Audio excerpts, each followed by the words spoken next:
अल्लाह की रस्सी को मजबूती से पकड़ लो, आपस में फूट ना डालो। मेरे दोस्तों, मेरे बुजुर्गों, आपको मालूम है कि 13 तारीख को आपको वोट डालना है। 2022 का इलेक्शन हुआ, ज़ियाउर रहमान बर्क साहब यहां से उम्मीदवार थे, आपने उनको वोट दिया, दुआएं दी, कामयाब हुए। दोबारा बर्क साहब के इंतकाल के बाद समाजवादी पार्टी ने ज़ियाउर रहमान को टिकट दिया। मैं ज़ियाउर रहमान साहब के घर पे गया और बर्क साहब की मैयत के दूसरे दिन ताज़ियत पेश करने के लिए मैं डॉक्टर बर्क साहब के खबर पे गया। फातिहा के लिए ज़ियाउर रहमान साहब से बैठ करके मेरी बात हुई। उन्होंने मुझसे कहा कि शौकत भाई, मैं लोकसभा का इलेक्शन लड़ूंगा क्योंकि दादा मरहूम नहीं है और उन्होंने अपनी सियासी विरासत मुझे दिया है। उनके वालिद मौलाना ममलुकुर रहमान साहब भी थे। तो मैंने कहा, आप मुझसे क्या चाहते हो? तो उन्होंने कहा कि शौकत भाई, मैं ये चाहता हूं कि अगर समाजवादी पार्टी मुझे टिकट दे, यानी ज़ियाउर रहमान बर्क को, तो आप मेरे लिए दुआ करिएगा, आप अपना कैंडिडेट मत उतारिएगा। मैंने ज़ियाउर रहमान बर्क से कहा, मैंने कहा मैं आपसे वादा करता हूं, मैं पार्टी का प्रदेश अध्यक्ष हूं और अगर मैं 2024 के लोकसभा के इलेक्शन में पार्टी का प्रदेश अध्यक्ष रहा तो मैं आपसे वादा करता हूं कि अगर टिकट आपको होगा तो लोकसभा संभल से मजलिस का उम्मीदवार नहीं खड़ा किया जाएगा। और मैंने अपने वादे को पूरा किया। फिर मैंने ज़ियाउर रहमान साहब से बात की और मैंने कहा कि मेरा पूरा संगठन, मेरे लोग आपको चुनाव बैकडोर से लड़ाएंगे क्योंकि हम भी एक पॉलिटिकल पार्टी है। आपकी पार्टी समाजवादी है, हमारी पार्टी मजलिस इत्तेहादुल मुस्लिमीन है। चूंकि हमारा आपका अलायंस नहीं है तो हम खुल करके आपका सपोर्ट नहीं कर सकते, लेकिन बावजूद उसके संभल के हमारे चेयरमैन चौधरी मुशीर साहब से मैंने कहा कि आपको पूरी मदद ज़ियाउर रहमान को करनी है और हमने अपने वादे को पूरा किया। लेकिन इसी दरमियान मैंने ज़ियाउर रहमान को फोन किया और मैंने कहा, ज़ियाउर रहमान साहब, आप इंशाअल्लाह चुनाव जीतेंगे। जब उनका टिकट हुआ तब मैंने कहा, आप चुनाव जीतेंगे, लेकिन मैं भी आपके सामने कुछ बात रखना चाहता हूं। उन्होंने कहा, कहिए। मैंने कहा, जब आप चुनाव जीतेंगे तो कुंदरगी की विधानसभा में उपचुनाव होगा। उन्होंने कहा, जी। मैंने कहा, वो उपचुनाव मजलिस इत्तेहादुल मुस्लिमीन से मजलिस इत्तेहादुल मुस्लिमीन का प्रदेश अध्यक्ष शौकत अली लड़ेगा, तो क्या ज़ियाउर रहमान साहब आप हमारा साथ देंगे जिस तरीके से हमने आपका साथ दिया था? तो उन्होंने कहा, शौकत भाई, इंशाअल्लाह मैं चुनाव नहीं लड़ रहा हूं क्योंकि मैं कुंदरकी विधानसभा का रहने वाला नहीं हूं। मैं ये चाहता हूं और मेरी पार्टी भी ये चाहती है और हमारे कायद भी ये चाहते हैं कि लोकल लीडरशिप को प्रमोट किया जाए।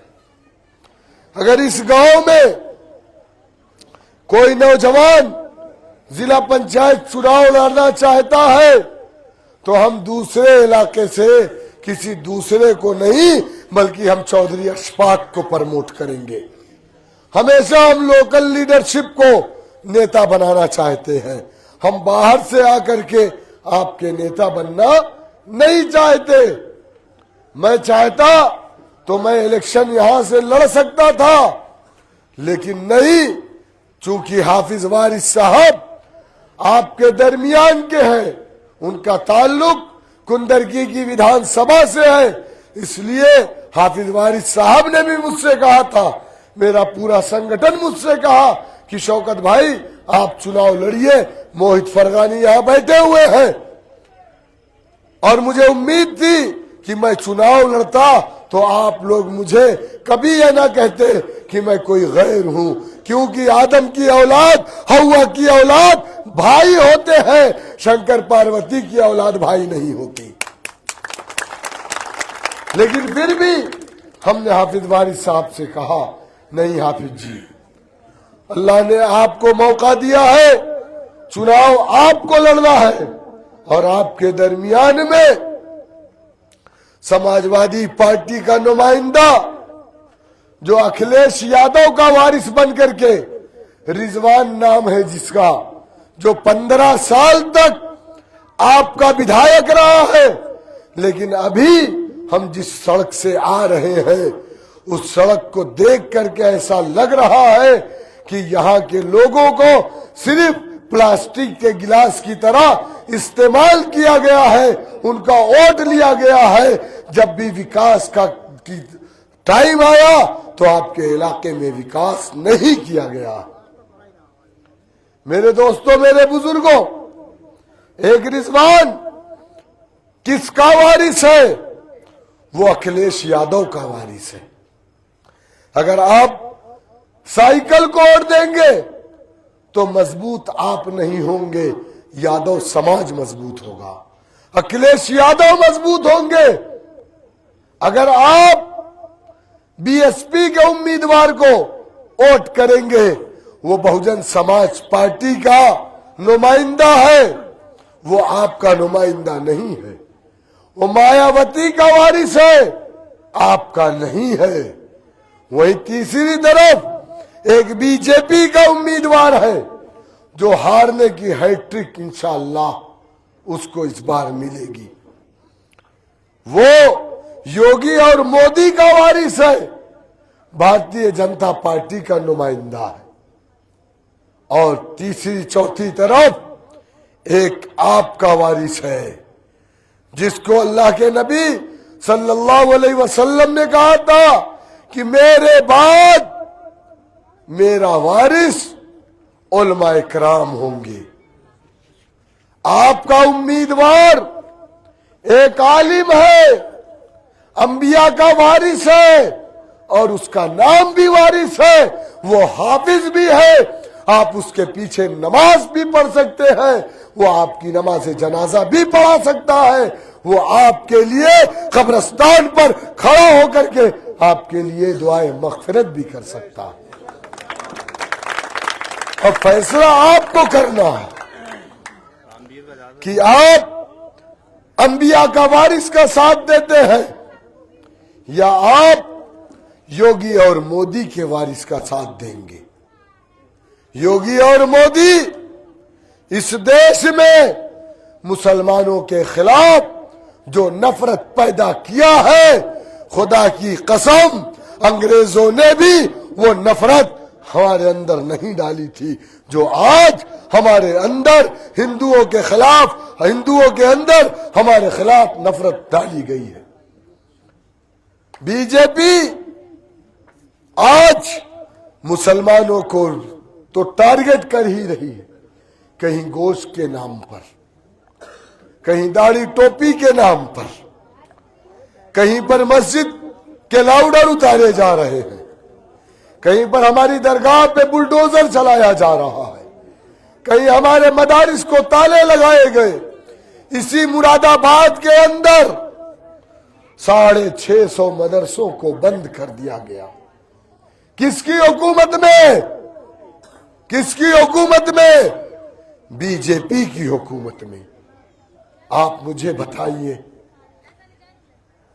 उसके बाद आए दिन बीजेपी के लोग, यही बीजेपी की प्रवक्ता नुपुर शर्मा ने हमारे आका, जिसे हम अपनी जान, अपनी माल, अपने औलाद से ज्यादा अजीज समझते हैं, जिसके लिए हम अपनी जानें दे सकते हैं, हमारे आका के खिलाफ उनकी शान में उसने गुस्ताखी किया कि नहीं किया? जिसने हमारे आका की शान में गुस्ताखी किया, अगर उस पार्टी के लोगों का साथ आपने दिया तो फिर आप अपने आप को आशिके रसूल मत कहना, अल्लाह के नबी का उम्मती मत कहना। ये राइट फिर तुम्हें नहीं है। जिसने हमारे मसाजिद के लाउड स्पीकर कर उतारा, जहां से हय्या अलल सलाह, हय्या अलल फलाह की सदा गूंजती है, जहां पर अशहदु अन्ना मुहम्मद रसूलुल्लाह की सदा गूंजती है, जिसकी हुकूमत में ये लाउड स्पीकर उतरा, उस जालिम हुकूमत के नुमाइंदा रामवीर सिंह का साथ देने का मतलब कि आपने फिरौन के हाथ पर बैत कर ली है। अगर आप ऐसा करेंगे तो खुदा की कसम, रोजे महशर के दिन आका तुम्हारा चेहरा देखना पसंद नहीं करेंगे, क्योंकि मेरे आका, आप जानते हैं वक्फ क्या है। जो वक्फ तरमीमी बिल लाया जा रहा है, आपकी कब्रिस्तान आपकी नहीं रह जाएगी, आपके मुर्दों को उखाड़ करके कब्रिस्तानों से फेंक दिया जाएगा, आपकी मस्जिद आपकी नहीं रह जाएगी। हुकूमत जब चाहेगी ताला लगा देगी और मस्जिद कमेटी में भी आरएसएस वालों को डालेगी। आपका वक्फ का चेयरमैन आपका नहीं होगा, वो बीजेपी का चेयरमैन होगा और उस बॉडी में आरएसएस के लोगों को डाला जाएगा। क्या आप ऐसे लोगों का साथ देंगे? रामवीर सिंह ने कलमा पढ़ लिया है क्या?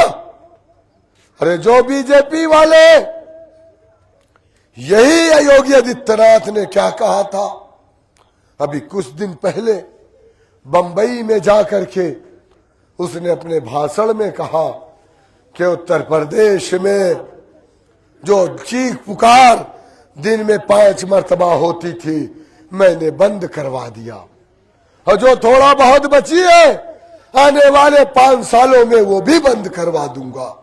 तो क्या आप ऐसे लोगों का साथ देंगे जो हय्या अलल सलाह की सदा को बंद करवाने की बात कर रहा है? क्या आप ऐसे लोगों का साथ देंगे जो ये कह रहा है कि मुसलमान जिहादी है, आतंकवादी है, मुसलमान थूक जिहाद करता है, मुसलमान मूत जिहाद करता है? लफ्ज जिहाद को इन लोगों ने बदनाम कर दिया है, जबकि जिहाद एक मुकद्दस चीज का नाम है जिसको हिंदी में संघर्ष कहते हैं। संघर्ष कोई गलत चीज है, लेकिन इन लोगों ने हमें बदनाम करने के लिए, हमारे दीन को बदनाम करने के लिए हमारे आका के ऊपर टिप्पणियां की।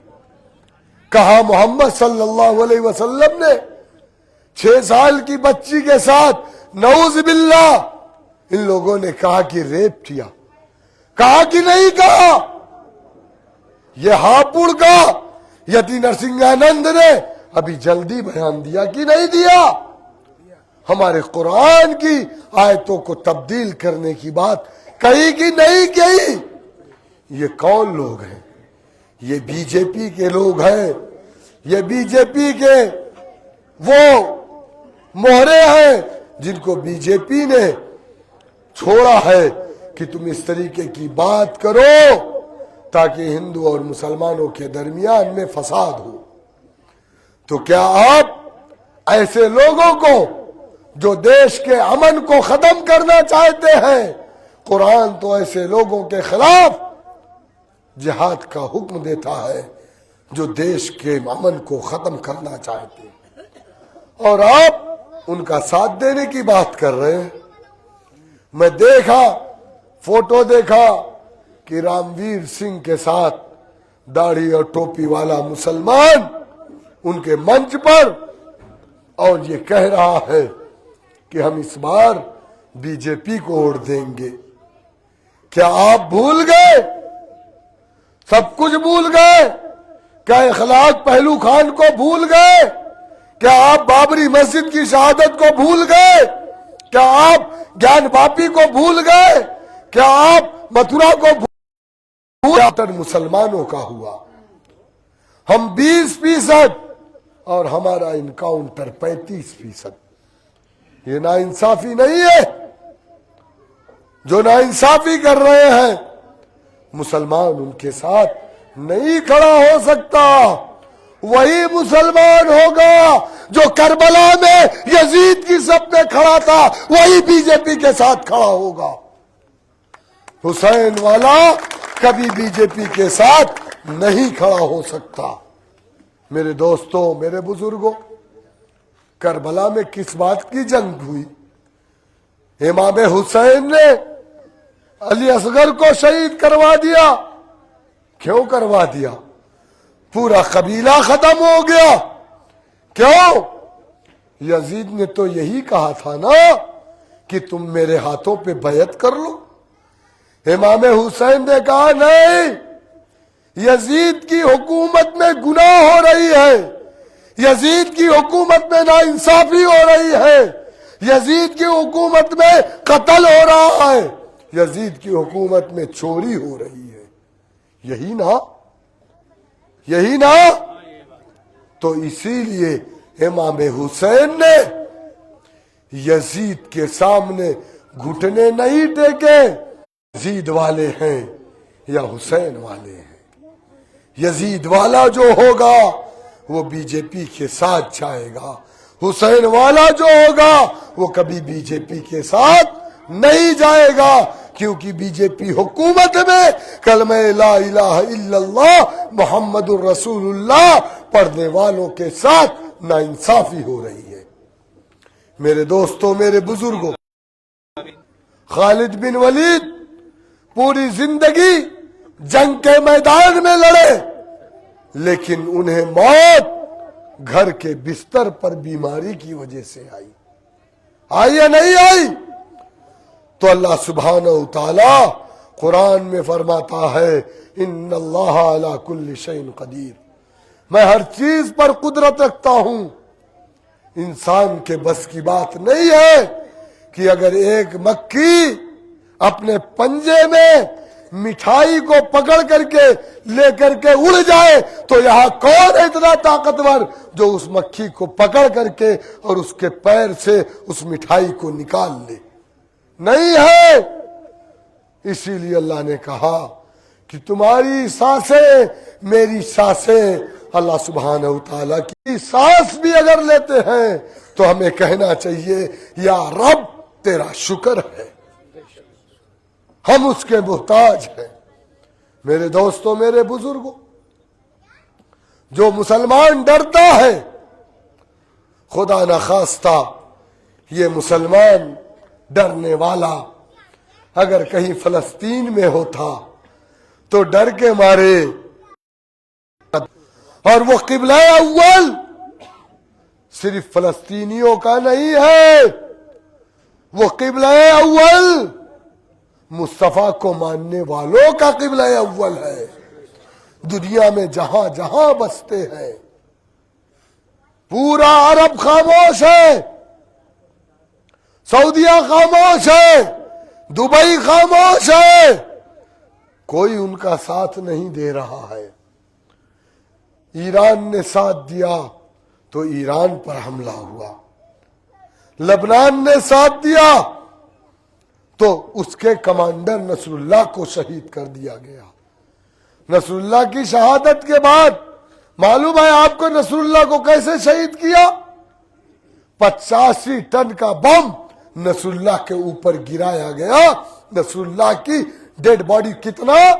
85 टन एक इंसान को मारने के लिए। फिर भी उनके हौसले बुलंद हैं।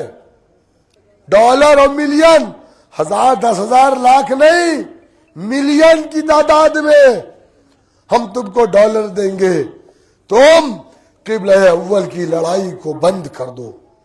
इस्माइल हानिया ने कहा, मैंने अपने खानदान के लोगों को शहीद कर दिया और मैं भी किबला अव्वल के लिए शहीद हो जाऊंगा, लेकिन मैं बिकने की बात तो दूर, मैं झुकने को तैयार नहीं हूं अमेरिका और इजराइल जैसी ताकत के सामने।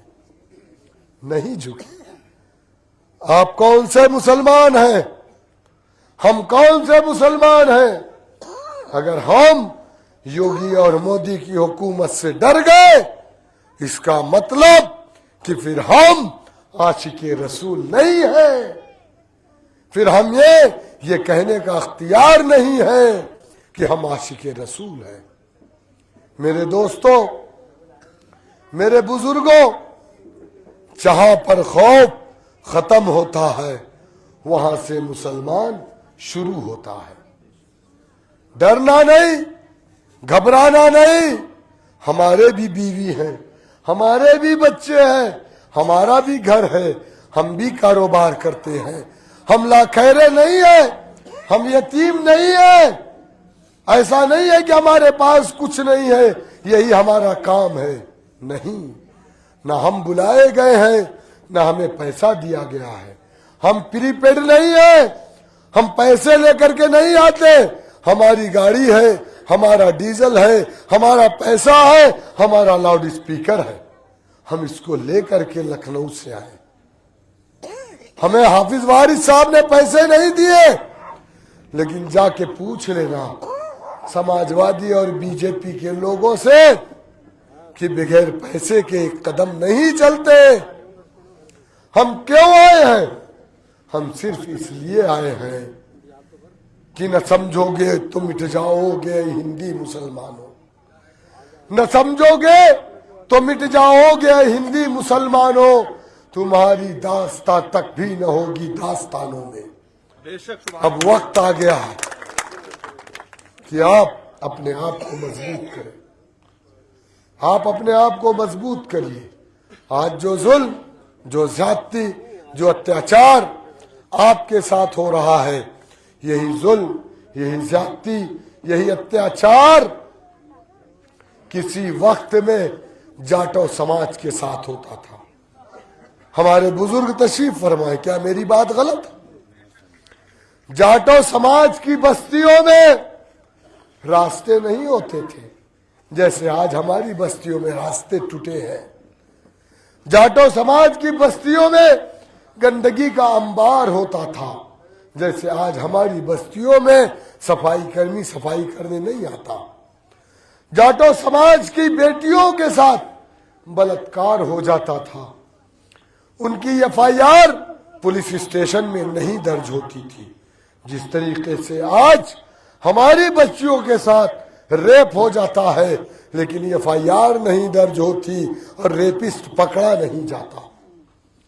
या जाटो समाज के लोगों की मॉब लिंचिंग हो जाती थी, लेकिन कोई उनकी एफआईआर लिखने को तैयार नहीं होता था, कोई उनकी आवाज नहीं उठाता था। उन्हें इंसाफ कैसे मिला?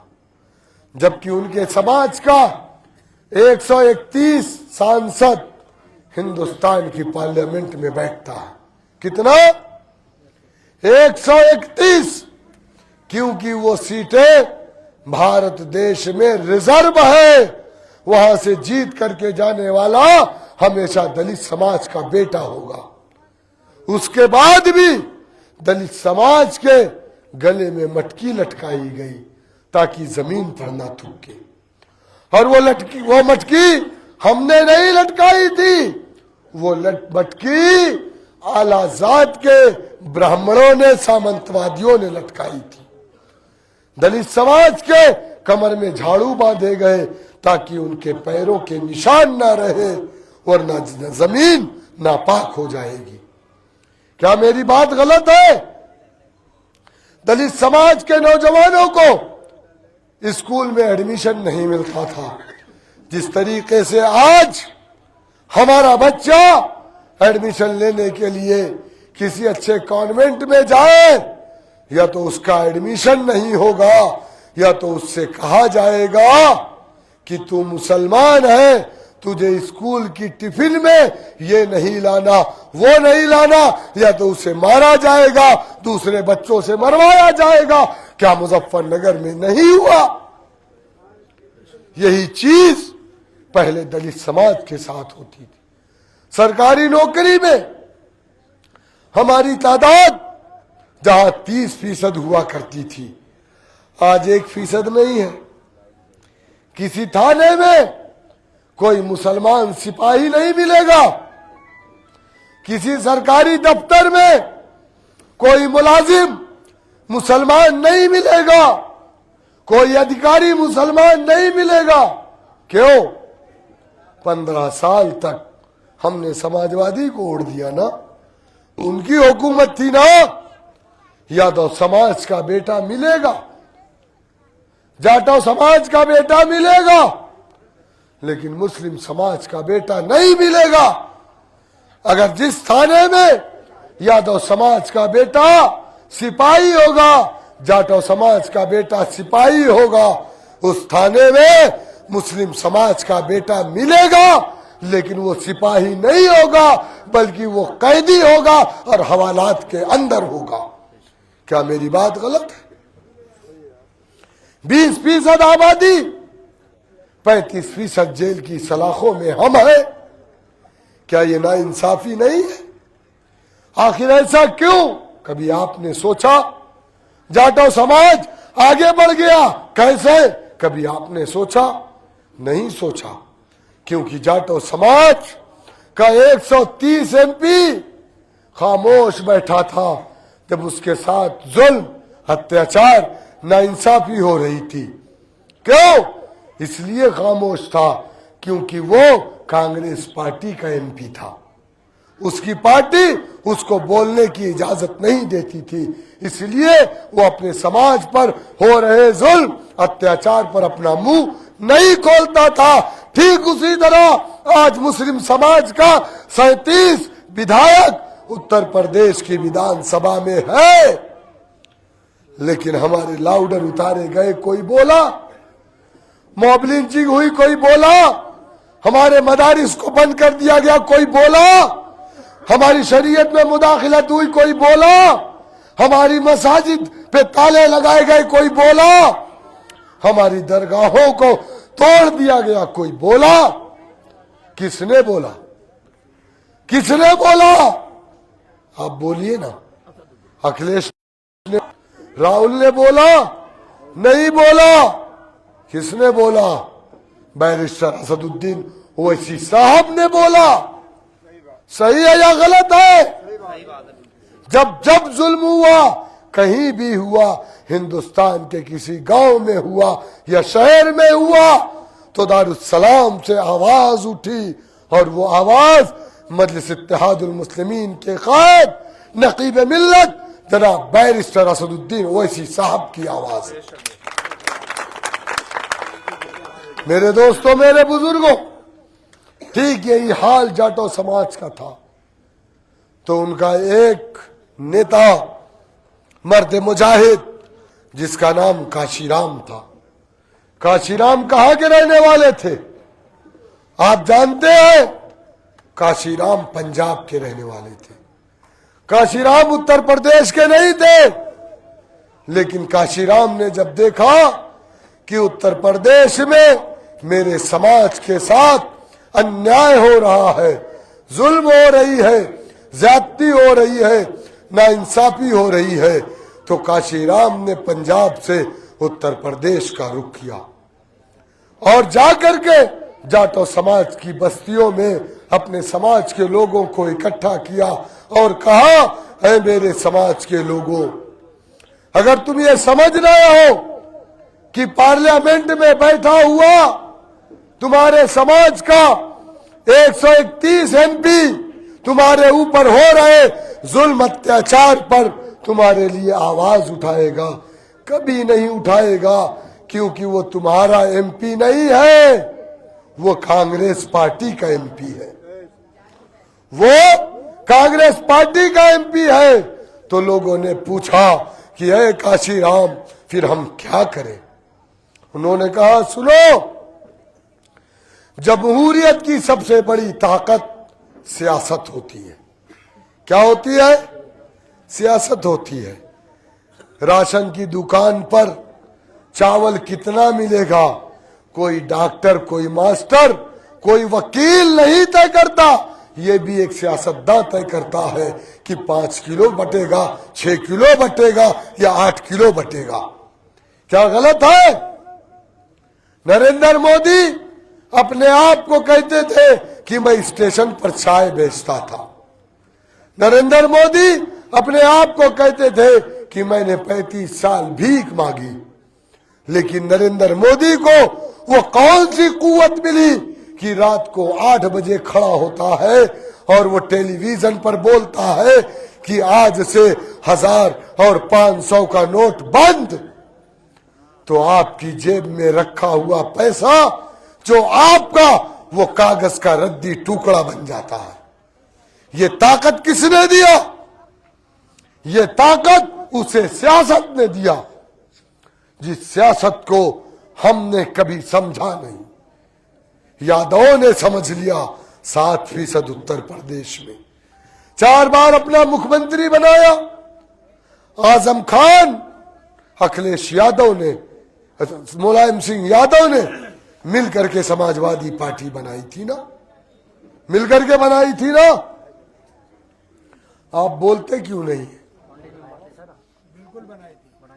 मिलकर के बनाई थी। आजम खान कहां है? बोलो ना। और मुलायम सिंह का बेटा कहां है? एरोप्लेन में, हेलीकॉप्टर में। मुलायम सिंह की बहू कहां है?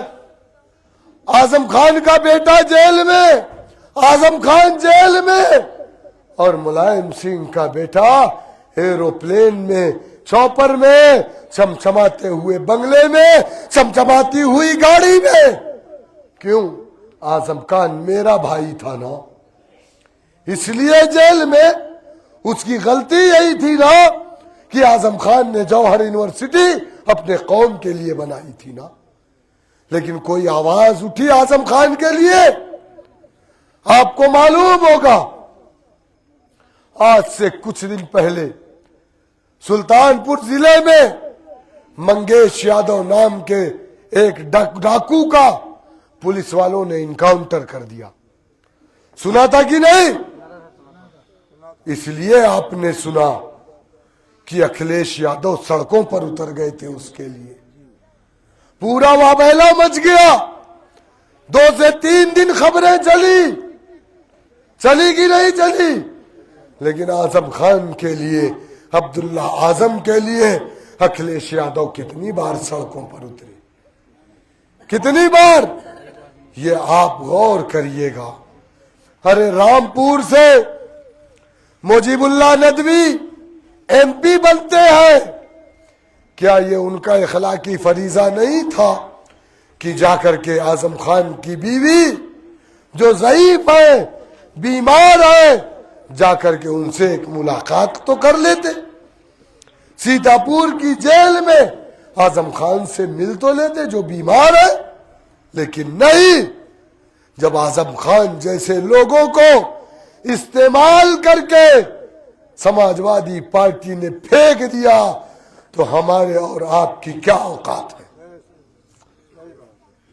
मेरे दोस्तों, तो जाटो समाज की मैं बात कर रहा था। जाटो समाज को काशीराम ने कहा सुनो, जमहूरियत की सबसे बड़ी ताकत सियासत है। काशीराम पर, और इल्जाम किसने लगाया? काशीराम के समाज ने लगाया। आज हम पर इल्जाम लगाया जाता है, और इल्जाम लगाने वाला कोई हिंदू नहीं है, इल्जाम लगाने वाला मुसलमान है जो समाजवादी पार्टी का पुराना चपरासी है। वही हम पर इल्जाम लगा रहा है कि भाई इसी को गुजार लेंगे, पत्ते लपेट करके रह लेंगे। लेकिन हमने कलमे तैयबा को पढ़ा है। हम एक अमीन, एक सादिक जो हमारा नबी था, हम उसके उम्मती हैं। हम खुदा की कसम न किसी की टीम थे ना है, हम बस एक वजह से उत्तर प्रदेश में आए, क्योंकि उत्तर प्रदेश के मुसलमानों के साथ नाइंसाफियां हो रही है। इसी नाइंसाफी के खिलाफ हम उत्तर प्रदेश में आए। मेरे दोस्तों, मेरे बुजुर्गों,